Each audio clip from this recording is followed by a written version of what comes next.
ಎಷ್ಟು ಬೇಕು ನಿಮಗೆ? ಮಾಲ್ಗಳು ಸಾಲ್ತಾ ಇಲ್ಲ, ಭೂಮಿಗಳು ಸಾಲ್ತಾ ಇಲ್ಲ. ಇನ್ನೇನಕ್ಕೆ ಬೇಕು ಇಷ್ಟೊಂದು ದುಡ್ಡು ಸಂಪಾದನೆ? ಏನ್ ಬರ್ಕೊಂಡಿದ್ದೀರಿ ನೀವು?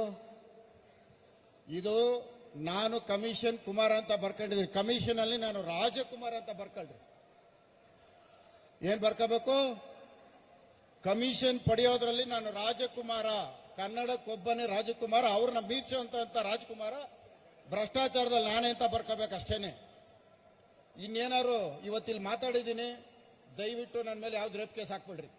ಶಾಸಕ ಅವನನ್ನ ನಾವು ಪಡೆದಿರೋಂಥದ್ದು ನಾವು ನತದೃಷ್ಟರು ಅಥವಾ ರೇಪಿಸ್ಟ್ ಒಬ್ಬ ಶಾಸಕ ಅಣ್ಣವ್ರ ವಿಚಾರನ ಇಟ್ಕೊಂಡು ಉದಾಹರಣೆ ಕೊಡ್ಕೊಂಡು ಮಾತಾಡ್ತಾನೆ.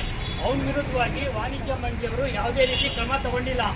ವಾಣಿಜ್ಯ ಮಂಡಳಿಯವರು ಅವನ ವಿರುದ್ಧ ಕಠಿಣ ಕ್ರಮ ತಗೋಬೇಕು.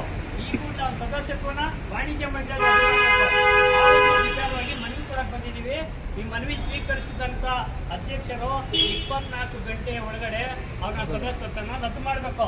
ಇಲ್ಲ ಅಂದ್ರೆ ಮುಂದೆ ಆಗುವಂತ ಪರಿಣಾಮಗಳಿಗೆ ಅಣ್ಣವರ ಅಭಿಮಾನಿಗಳು ಜವಾಬ್ದಾರ ಇರೋದಿಲ್ಲ. ಇದನ್ನ ಎಚ್ಚರಿಕೆ ಅಂತ ತಿಳ್ಕೊಳ್ಳಿ, ಎಚ್ಚರಿಕೆ ಅಂತ ತಿಳ್ಕೊಳ್ಳಿ.